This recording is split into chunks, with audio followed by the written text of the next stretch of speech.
Bangladesh education spending as percentage of GDP কি আছে দেখেন, বাংলাদেশ হচ্ছে 1.8 থেকে 2 পর্যন্ত অসিলেট করছে, নেপালের 3.7, আফগানিস্তানের মতো যুদ্ধ বিধ্বস্ত একটা দেশে 4.1, আর ইউনেস্কোর রিকমেন্ডেশন হচ্ছে between 4 and 6. What is the reason behind this? কারণটা কি কিছু বুঝলাম, মানে শিক্ষা খাতের সংকটটা কি, নাকি শিক্ষা নিয়ে চিন্তার সংকট তৈরি হচ্ছে?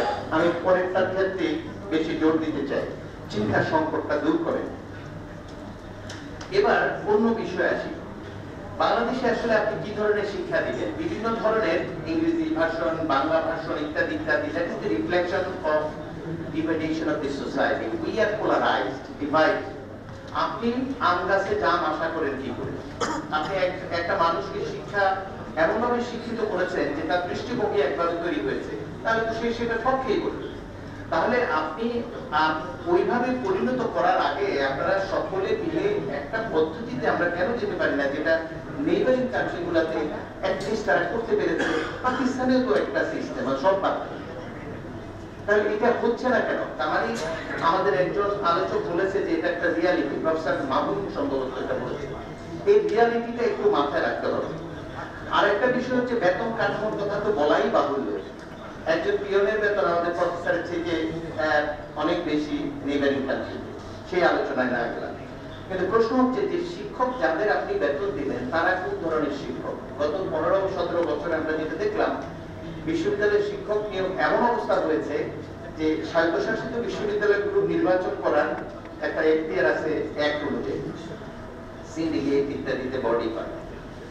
সিন্ডিকেটে গত কয়েকটা ইলেকশনে একজন ক্ষুদ্র শিক্ষক খুঁজে পাওয়া যায়নি যিনি প্রতিনিধিত্ব করবেন অন্য পলিটিক্যাল প্ল্যাটফর্মে।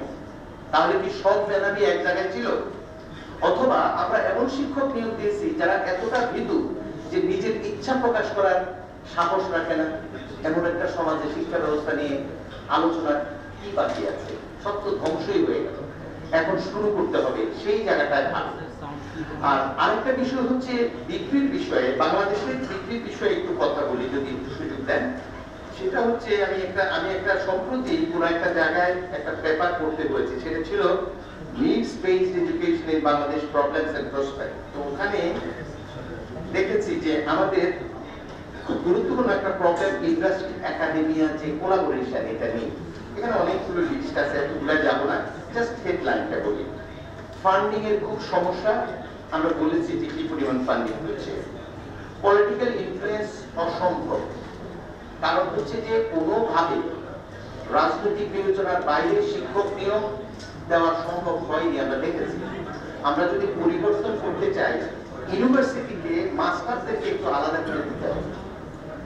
ওনাদেরকে, যেমন আমি ব্যক্তিগতভাবে জাহাঙ্গীরনগর যে কাজটা করতে চাচ্ছি, শিক্ষক নিয়োগ নীতিমালা, আমি খুবই খুশি, এখন পর্যন্ত আমাকে বের করে দেয়নি। আমি আশা করি আমার সাথে সবাই একমত হবে, কারণ যেই উপাচার্য তার সন্তানকে ফাঁকি দিয়েছে বিগত সময়ে, শিক্ষক নিয়োগ দেওয়ার সময় দলীয় বিবেচনায় নিয়োগ দিয়েছে, তার সন্তান বলেছে তুমি কাকে নিয়োগ দিয়েছো, এরকম অপদার্থের কাছে আমার করতে হবে কেন? নিজ পৌরজাত সন্তানকে রাজনৈতিক স্থিতিশীলতা সকল বজায় রাখার জন্য শুধুমাত্র দল ভারী করার জন্য শিক্ষক নিয়োগ দেওয়া হয় যে দেশে, সেখানে শিক্ষানীতি নিয়ে কথা বলার আগে তো ওগুলো ঠিক করে রাজনীতিটা ঠিক করতে হবে।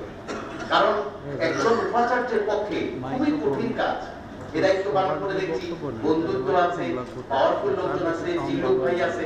জাস্ট ফর এক্সাম্পল, একটা ফোন করলে আমার একটু ইয়ে হয় না, রিলেশনটা নষ্ট হয়ে যাবে যদি না রাখি, কিন্তু সেটা বিশ্ববিদ্যালয়কে নষ্ট করে দিচ্ছে। আমি জাস্ট আমার ভাই রিলাই এই জন্য নামটা বলছি, অন্যদের বলি। তাহলে এই দেশে আপনি কি কিসের ইউনিভার্সিটি করবেন, কিসের শিক্ষানীতি নিয়ে কথা বলবেন? এখানে গোল টেবিল আলোচনা, these are all meaningless. We should start from the scratch. আমার আনোয়ার স্যার আছে এখানে, জাহিদ ভাই আছে এখানে, আপনারা একজন একাডেমিয়া আর একজন পলিটিক্স এর জায়গায় আপনারা বলে দিবেন মাস্টারদের আমাদের কাছে আসার দরকার নেই, মাস্টাররা নিয়োগ দেবে হচ্ছে মেধা যোগ্যতা দিয়ে।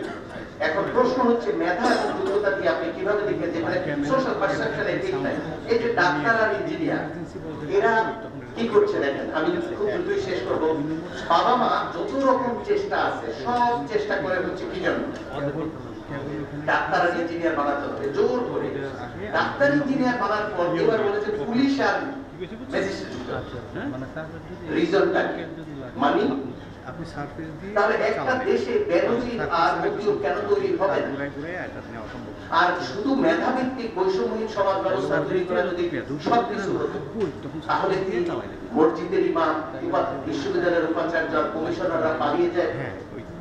আমাদেরকে সেই জায়গা থেকে শুরু করতে হবে। এই আলোচনাগুলো একেবারেই সময় নষ্ট। চলেন না একটু অন্য জায়গায় চেঞ্জ করি। সেই জন্য আমার একটা পয়েন্ট ছিল যেটা